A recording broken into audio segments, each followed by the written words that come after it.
Hello बच्चों, हमारा topic चल रहा है फ्लूइड मैकेनिक्स और उसमें टॉपिक हमने पढ़ा था पॉइज़ोलीज इक्वेशन, जिसमें हम बिहेवियर पढ़ रहे थे कि किसी पाइपलाइन में से, ये हमारे पास पाइपलाइन है और इसमें से हमने लिक्विड को फ्लो कराना है और लिक्विड ऐसे जा रहा है एक डायरेक्शन में। यहाँ पे हाई प्रेशर है और यहाँ पे लो प्रेशर है, तो इसके बीच में जो प्रेशर डिफरेंस है वो है delta P and that is P high minus P low. फिर हम लोगों ने कैलकुलेट करा था इस पाइपलाइन में से volume flowing per second, and that volume per second was coming out pi delta p r4 upon 8 eta l, जहां पे डेल्टा p का मतलब प्रेशर डिफरेंस, r का मतलब रेडियस ऑफ पाइपलाइन, l का मतलब लेंथ ऑफ पाइपलाइन जिस भी हम पाइप की बात करें, eta is coefficient of viscosity and this was, ऐसे हमने सॉल्व करा था। आप अगर ध्यान से देखें, आपने 10th लेवल तक पढ़ा होगा करंट के बारे में कि एक रेजिस्टेंस में से करंट जाता है। सी वी हैड दिस वायर, एक वायर होता था हमारे पास, इसमें रेजिस्टेंस होता था और इसमें फ्लो होता था करंट। करंट का मतलब क्या था? चार्ज पर unit time, D Q by D T, जहां पे डी क्यू का मतलब क्या है? चार्ज, और डी टी का मतलब time. D Q by D T is current. और अगर यहाँ पे पोटेंशियल हो हाई वोल्टेज, यहाँ पे हो लो वोल्टेज, तो दोनों के बीच में पोटेंशियल डिफरेंस डेल्टा वी को हम सिंपल वी भी बोल सकते हैं और वो आएगा we high minus we low.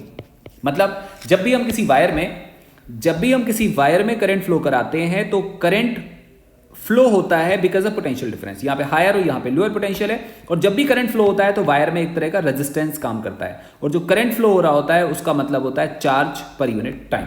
Current का मतलब है चार्ज पर यूनिट टाइम। और जब हम रिलेशन निकालते थे ओम के लॉ के हिसाब से, तो वो आता था I equal to delta V upon R. ध्यान से समझना, I का मतलब क्या है? I का मतलब है चार्ज का flow per unit time. I इज चार्ज का flow per unit time. What is delta V? Delta V is potential difference between these two points. इन दो पॉइंट के बीच का पोटेंशियल डिफरेंस है जिसकी वजह से चार्ज फ्लो हो रहा है, एंड R आता है रेजिस्टेंस।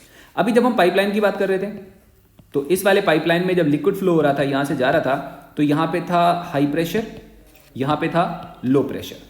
तो हमने क्या कैलकुलेट करना है? यहां पे हम क्या कर रहे हैं? यहां पे हम कर रहे हैं चार्ज पर यूनिट टाइम, और यहां पे हम क्या बात कर रहे हैं? यहां पे हम बात कर रहे हैं वॉल्यूम पर यूनिट टाइम। ध्यान से देखो, ये चीज सेम है, ये चार्ज पर यूनिट टाइम है, ये वॉल्यूम पर यूनिट टाइम है, and this is equal to pi delta P R4 upon 8 eta L. हम इसको ऐसे लिख सकते हैं, delta P upon 8 eta L divided by pi R4। हम लोग ने ऐसे क्यों लिखा? ऐसे हम लोग ने इसलिए लिखा क्योंकि जब भी कोई चीज फ्लो होती है, इस वाले केस में क्या फ्लो हो रहा था? चार्ज फ्लो हो रहा था, तो यहां पे आ रहा था चार्ज पर unit time. What is delta V? Delta V is called driving force. Driving force का क्या मतलब है? ड्राइविंग फोर्स का मतलब एक इस तरह की टेंडेंसी जो हम अप्लाई करते हैं किन्हीं दो पॉइंट्स के बीच में, मतलब इसके और इसके बीच में ड्राइविंग फोर्स कौन है? Pressure difference.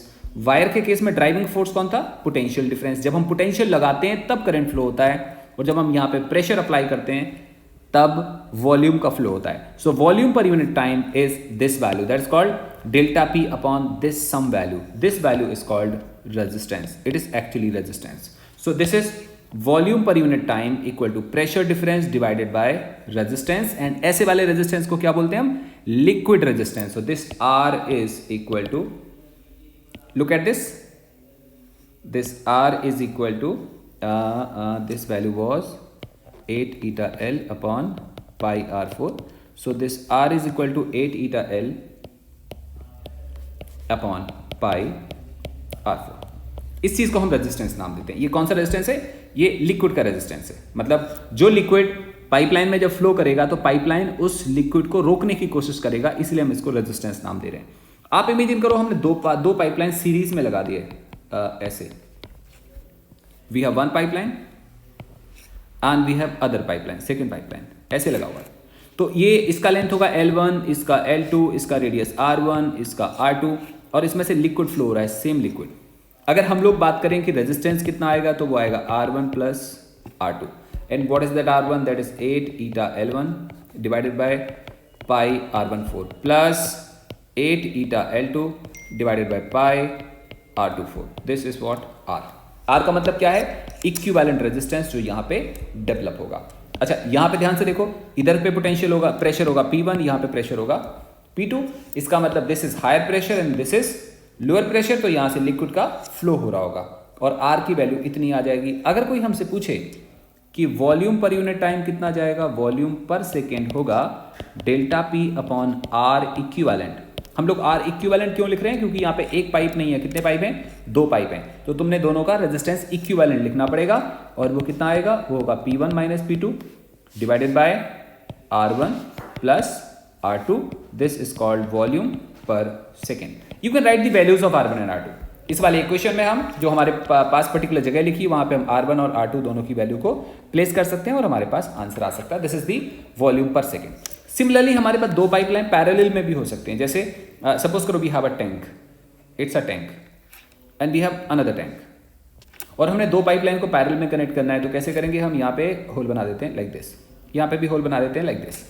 अभी हम क्या करते हैं, हम यहाँ से पाइप जोड़ते हैं लाइक ऐसे कुछ, एक पाइप, और यहाँ से कनेक्ट कर देते हैं हम दूसरा पाइप ऐसे, और ये भरा हुआ ऊपर तक, ये ऊपर तक फिल्ड है, और ये दूसरा वाला एम्प्टी है, ये खाली है, इसमें कोई कुछ भी लिक्विड नहीं है। अभी क्या होगा, जैसे हम इन पाइपलाइन को कनेक्ट करेंगे we will find that liquid यहाँ से फ्लो होगा और इस वाले डायरेक्शन में जा रहा होगा। परफेक्ट है, यहाँ से जाएगा कुछ और यहाँ से जाएगा कुछ और। क्लियरली देखें तो ये दोनों के दोनों पाइपलाइन सीरीज में कनेक्टेड है या पैरेलल में, these are connected in parallel. So we have relation 1/r equal to 1/r1 plus 1/r2, and that R1 is the same value whatever we have calculated already, कितना, pi eta L1 sorry 8 eta L1 upon pi R14 and R2 would be 8 eta L2 upon pi R24। इससे calculate हो जाएगा कि ये दोनों pipeline मिलके total कितना resistance offer करेंगे, that would be R। Clear. अगर हमने R निकाल लिया तो हम क्या कैलकुलेट कर सकते हैं, हम कैलकुलेट कर सकते हैं volume per second, and that would be, वो कितने के इक्वल होगा, वो होगा delta P upon R equivalent. हम ऐसे निकाल सकते हैं, जहां पे डेल्टा P क्या होगा, इधर का प्रेशर मान लो P1 है, इस पूरी लाइन का सपोज P1 है, यहाँ का P2 है, तो delta P upon R equivalent is the value. इसको निकालने का एक और मेथड है, हम ऐसे भी निकाल सकते हैं कि इसमें अलग से लिक्विड निकालें कि कितना फ्लो हो रहा है, इसमें अलग से निकालें।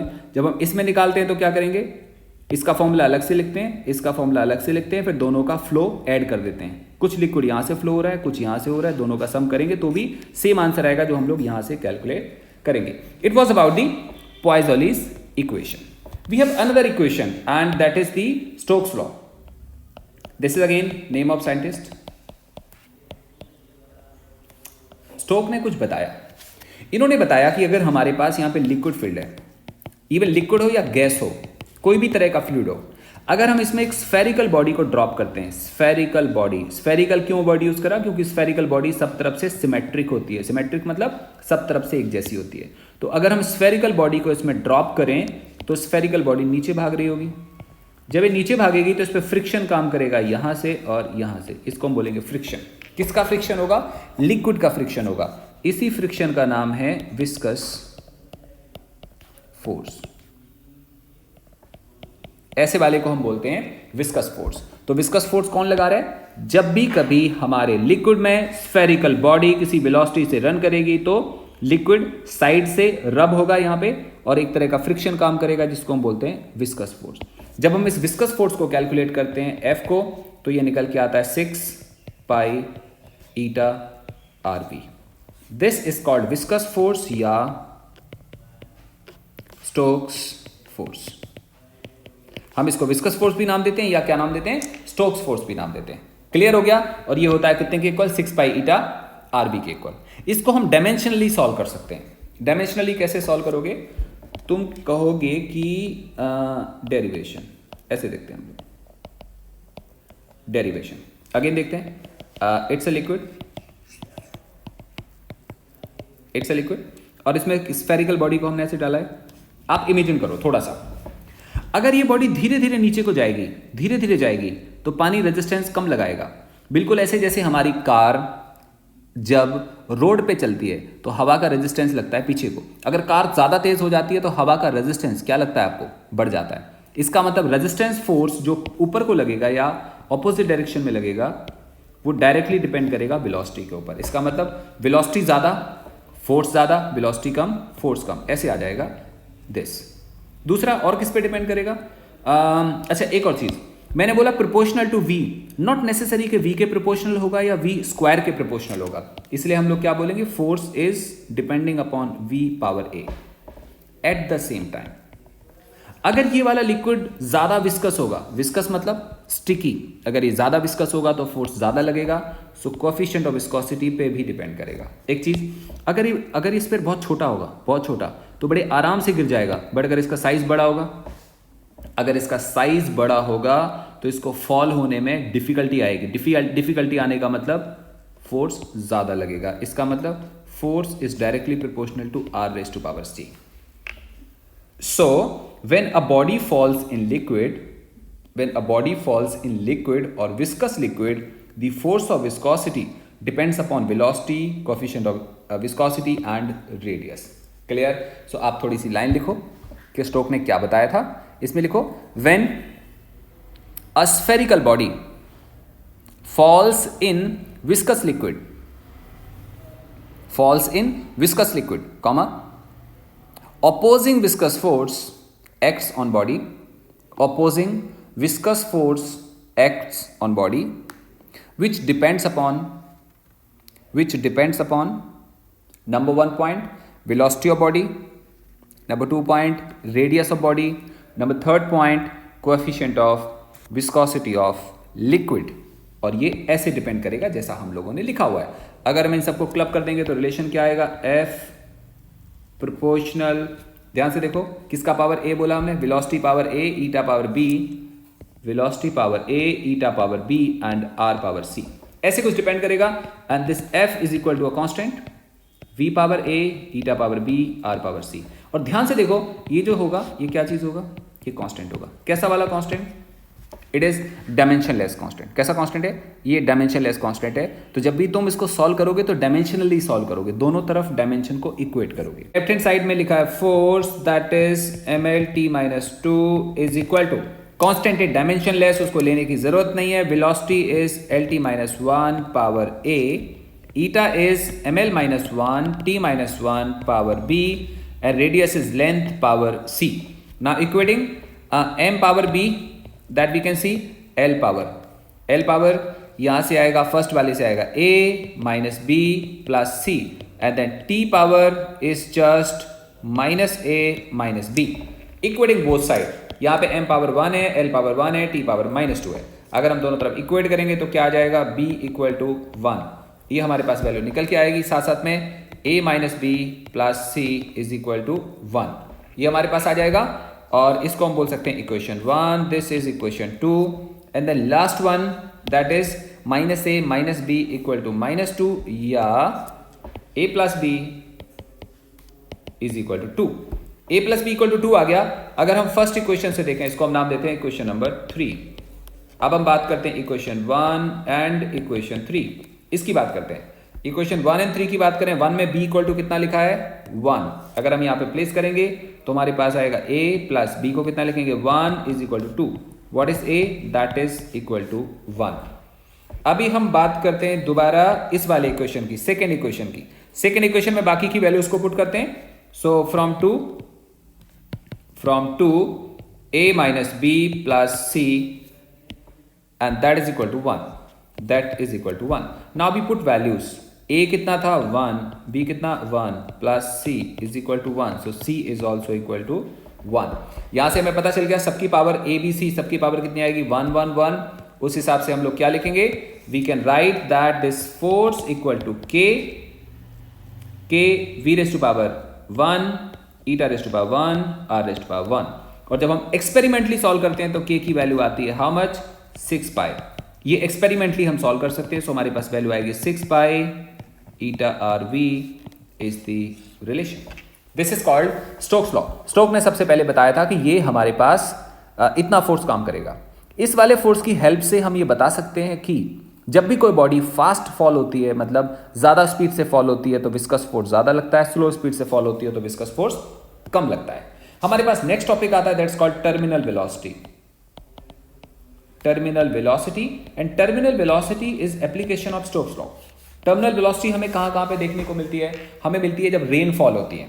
जब रेन फॉल हो रही है, मतलब रेन ड्रॉप जब गिर रही होती है ऊपर से, तो जब रेन ड्रॉप ऊपर से गिरती है तब इनकी वेलोसिटी होती है 0।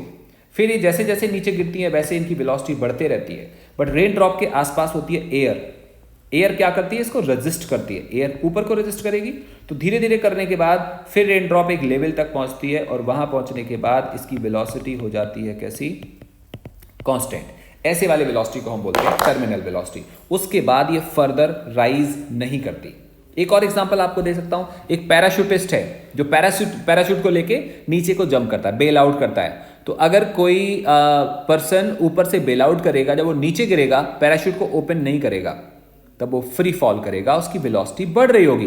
बढ़ते बढ़ते एक टाइम आएगा जब वो अपने पैराशूट को ओपन कर लेगा।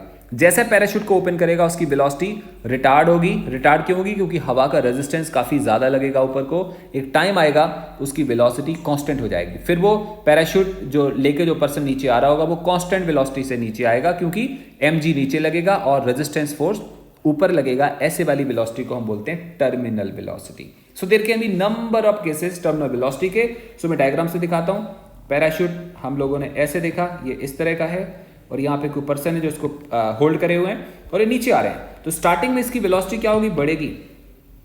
पहले बढ़ रही होगी क्योंकि पैराशूट ओपन नहीं करा, फिर वेलोसिटी रिटार्ड करेगी एंड बाद में फाइनली वेलोसिटी कैसे हो जाएगी, कांस्टेंट हो जाएगी। कांस्टेंट होने का कारण नीचे फोर्स काम करेगा mg, ऊपर काम करेगा रेजिस्टेंस फोर्स, एयर का रेजिस्टेंस। एक टाइम आएगा जब mg इक्वल टू F हो जाएगा, बॉडी पे नेट फोर्स 0 आएगा, फिर ये कैसे भागेगा, कांस्टेंट वेलोसिटी से भागेगा। सो अब हम करते हैं इसका डेमो। हम करते हैं इसका डेरिवेशन, किसका, स्फेरिकल बॉडी का या स्फेरिकल बॉल का। क्लियर। सो हम लोग यहां पे लिखते हैं terminal velocity, terminal velocity of spherical body in fluid। अब ये फ्लूइड हमारा एयर भी हो सकता है और लिक्विड भी हो सकता है, हमने इसकी बात करनी है। सो अंडरस्टैंड करें, ये हमारे पास स्फेरिकल बॉडी है और ये लिक्विड है। ये लिक्विड में ऑलरेडी फॉल हो रही है, नीचे को जा रही है। नीचे जाएगी तो कितने फोर्सेस काम करेंगे, एक तो फोर्स काम करेगा हमारे पास हाउ मच, mg, और क्या काम करेगा, याद है बेटा लिक्विड का बॉयंसी काम करता था, यस। और इस बॉडी में वेलोसिटी होगी तो वेलोसिटी की वजह से स्टोक्स फोर्स काम करेगा F, और F की वैल्यू हमें पता है 6 पाई ईटा RV। आप बोलोगे when it is moving with constant velocity, when it is moving with constant velocity, net force on body equal to how much, 0। ऐसे वाले केस में बॉडी के ऊपर नेट फोर्स कितना हो जाएगा, 0 हो जाएगा। 0 होने का मतलब हुआ हमारे पास आएगा F, हमारे पास आएगा FB और हमारे पास आएगा mg। अच्छी बात है। F को हम क्या लिखेंगे, 6 पाई ईटा RV, और ऐसे वाले वेलोसिटी को बोलेंगे हम टर्मिनल वेलोसिटी, क्योंकि नेट फोर्स 0 तब होगा जब वेलोसिटी कैसे हो जाएगी, कांस्टेंट। बॉयंसी को कैसे लिखेंगे हम, बॉयंसी को हम लिखते थे volume of body density of liquid into g, और mg को कैसे लिखेंगे, मास को क्या लिखते हैं, volume of body density of body into g। और इसको थोड़ा सा और एक्सपेंड करेंगे तो हमारे पास आएगा 6 pi eta r terminal velocity plus volume को हम क्या लिखेंगे, वॉल्यूम आएगा 4/3 पाई r क्यूब, क्योंकि स्फेरिकल बॉडी है, into rho L into G is equal to 4/3 pi r cube into rho L into G. ध्यान से देखें, पाई कैंसिल हो रहा है, पाई कैंसिल हो रहा है, एक आर भी कैंसिल हो रहा है। आर कैंसिल होगा तो यहाँ पे 2 आर बचेंगे लाइक दिस, और लेफ्ट हैंड साइड में क्या बचा हमारे पास, 6 eta VT. So we have this value 6 eta V terminal is equal to 4/3 is common, rho B minus rho L into G, साथ में आएगा r²। आई होप आप देख सकते हैं यहाँ पे r² है, यहाँ पे r² है, वो आ जाएगा और ये ऐसे वैल्यू आएगी। उसके बाद से हम क्या करेंगे, उसके बाद से हम लोग यहाँ पे डिवाइड करेंगे। जैसे ये 2 लिखा है, 4 को 2 और यहाँ पे कितना आएगा 3, इसको हम नीचे ले जाते हैं तो हमारे पास वैल्यू आएगी this terminal velocity is equal to 2/9 rho B minus rho L upon eta into r² into G. This is the terminal velocity of any spherical body falling in fluid. किसी भी फ्लूइड में जब ये body fall करेगी तो ये वाला relation आएगा। आई होप आपको समझ में आया। मैं दोबारा थोड़ा सा और क्लियर करता हूं आपको। This is terminal velocity equal to 2/9 rho B minus rho L upon eta into R square into G. We have two cases, rather 3 cases. पहला केस की बात करते हैं। First case, if rho B equal to rho L, अगर body की density और liquid की density equal है, इसका मतलब बॉडी को एक्चुअली अगर बॉडी की डेंसिटी और लिक्विड की डेंसिटी इक्वल होगी तो ऐसे केस में अगर हम बॉडी को लिक्विड में छोड़ते हैं यहाँ पे तो बॉडी रन नहीं करेगी, जहां छोड़ोगे वहीं रुक जाना है। इसका मतलब ऐसे वाले केस में टर्मिनल वेलोसिटी का कोई सेंस नहीं बनता, मतलब terminal velocity has no meaning, that's coming out 0। दूसरा केस, अगर बॉडी हैवी है लिक्विड से, इमेजिन करो आयरन की बॉडी को हमने पानी में डाल दिया तो आयरन हैवी है तो क्या होगा, वो नीचे जाएगा। अगर रो बी रो एल से ज्यादा होगा तो this quantity would be positive, so terminal velocity is positive, that is body is going down. Body कहां जा रही है, बॉडी नीचे जा रही है, तभी उसका आंसर कैसा आ रहा है, पॉजिटिव आ रहा है। थर्ड केस कैन बी कि रो बी रो एल से छोटा है, मतलब बॉडी की डेंसिटी लिक्विड की डेंसिटी से कम है। अगर बॉडी की डेंसिटी लिक्विड की डेंसिटी से कम होगी तो क्या होगा, तो उल्टा केस आ जाएगा, क्योंकि रो बी माइनस रो एल कैसा आएगा, नेगेटिव, तो टर्मिनल वेलोसिटी आएगी नेगेटिव। इसका क्या मतलब है, that is body is rising up. Body कहां जा रही है, नीचे गिरने की जगह कहां पे फॉल हो रही है, ऊपर को जा रही है। This is the case of the terminal velocity, so it can be positive, it can be negative. अभी हम जो टॉपिक पढ़ा उस पे बेस्ड ये 2-3 एग्जांपल देखते हैं। तो एक एग्जांपल है आपके सामने, what is the viscous force on a drop of liquid of radius 0.2 millimetre moving with a constant velocity of 4 centimetre per second through a medium of viscosity this much and that we have to calculate. See क्या बोल रहा है ये बोल रहा है हमारे पास एक बॉडी है, वी हैव एनी बॉडी, और उस वाले बॉडी का रेडियस हमें गिवन है r, और ये वाली बॉडी नीचे को फॉल हो रही है with some velocity and this is like liquid और एयर और एनीथिंग, बट यहाँ पे लिक्विड गिवन है तो हम इसको लिक्विड लेके चलेंगे। लिक्विड में गिर रहा है किसी वेलोसिटी v से, तो फोर्स लगेगा F and that F is equal to 6 pi eta R v and this is 6 into 3.14 multiplied by eta दिया हुआ 1.8 इंटू 10⁻⁵ मल्टीप्लाइड बाई r कितना दिया 0.2 मिलीमीटर, बट हमने इसको SI यूनिट में लिखना है तो हमें लिखना पड़ेगा 0.2 multiplied by 10⁻³ and v is velocity that is already given 4 centimeter per second, इसका मतलब हुआ 4 into 10⁻² मीटर पर second. And as we solve हमारे पास क्या वैल्यू आती है, we are getting this 6 multiplied by 3.14 like this, 6 into 3.14 multiplied by 1.8 multiplied by 0.2 multiplied by 4 multiplied by 10 power देखें, यहाँ पे आ रहा है -5, यहाँ पे आ रहा है -3, हाउ मच 8, और यहाँ पे आएगा -2, दैट बिकम्स -10।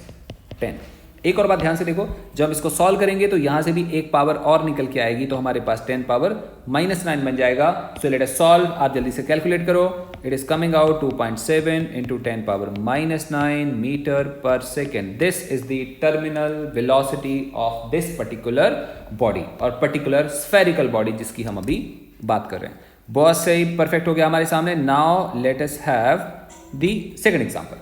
यहां पे लिखा है 8 rain drops of radius 1 millimetre each falling downward with terminal velocity of 5 centimeter per second coalesce to form a bigger drop. Find the terminal velocity of bigger drop. मतलब पहले हमारे पास स्मॉलर ड्रॉप होंगी, ये हमारे पास स्मॉल ड्रॉप है और इसका radius है हमारे पास 1 मिलीमीटर के बराबर। फिर हमने क्या करा, ऐसी ऐसी छोटी छोटी ड्रॉप्स को हमने बना दिया बड़ी ड्रॉप्स, मतलब नाउ वी मेड 8 ड्रॉप्स। ये इसका रेडियस हो जाएगा r के बराबर। ये कितने ड्रॉप को मिक्स कर दिया हमने 8 ड्रॉप्स को कोलीज कर दिया और एक बड़ी सी ड्रॉप बना दी। परफेक्ट है। अब एक बात ध्यान से देखनी पड़ेगी, इसका रेडियस 1 मिलीमीटर है तो इसका रेडियस कितना होगा, उसके लिए हमें क्या करना पड़ेगा, वॉल्यूम इक्वेट करना पड़ेगा। कितनी ड्रॉप्स मिल रही हैं, 8 ड्रॉप्स। 8 ड्रॉप्स मिलेंगी तो 8 इंटू 4/3 पाई r³, मतलब इसका रेडियस कितना था 1 मिलीमीटर, और ऐसे ऐसे कितने मिल गए 8, तो ये टोटल वॉल्यूम आ गया इसका, and that is equal to इसका वॉल्यूम, मतलब this is equal to 4/3 pi R cube. और इसको हम सॉल्व करते हैं, ये सारा कुछ कैंसिल हो गया, यहाँ पे आ गया 8 इक्वल टू आर क्यूब, तो आर इक्वल टू कितना आ गया 2 मिलीमीटर। परफेक्ट हो गया। अच्छा एक चीज देखो, टर्मिनल वेलोसिटी का फॉर्मूला, हमारे पास टर्मिनल वेलोसिटी का फॉर्मूला था, that was V terminal was 2/9 rho b minus rho l into this r square multiplied by g upon eta। अब ध्यान से देखो, सॉल्व करने की जरूरत नहीं है ज्यादा।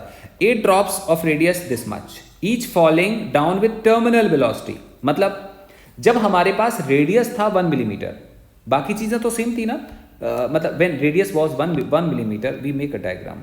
This is 1 millimeter and this is running with terminal velocity, this how much, 5 centimeter per second, 5 centimeter per second। perfect। तो इस वाले फॉर्मूले में क्या क्या आएगा, इस फॉर्मूले में आएगा 2/9 rho B minus rho L eta G and R square. R की वैल्यू कितनी आएगी 1 के बराबर। परफेक्ट हो गया, आर की वैल्यू 1 के बराबर। जब हम दूसरा वाला केस कंसीडर करेंगे जिसमें हमारे पास ड्रॉप बड़ी हो गई, कितना हो गया 2 मिलीमीटर, इसमें क्या चीज आएगी, इसमें सारी चीजें सेम है, बॉडी की डेंसिटी सेम है, लिक्विड की डेंसिटी सेम है, केवल किस में फर्क आ गया, आर में फर्क आ गया। इसका मतलब हम क्या बोल सकते हैं, हम लोग बोल सकते हैं कि terminal velocity is directly proportional to R square. That's it. Perfect ना, आर स्क्वायर के डायरेक्टली प्रोपोर्शनल होगा। आर अगर डबल हो गया तो टर्मिनल वेलोसिटी कितनी हो जाएगी 4 टाइम्स। आर कितना हो गया डबल, पहले कितना था आर 1 था, अभी कितना हो गया 2 हो गया। तो आर अगर डबल होगा तो डबल का स्क्वायर कितना आएगा 4 आएगा, मतलब टर्मिनल वेलोसिटी 4 टाइम्स हो जाएगी। पहले कितनी थी 5 के बराबर। इसका मतलब new terminal velocity would be how much 5 multiplied by 4, that is 20 centimetre per second. Terminal velocity is becoming 4 times of initial, क्योंकि रेडियस डबल हो गया।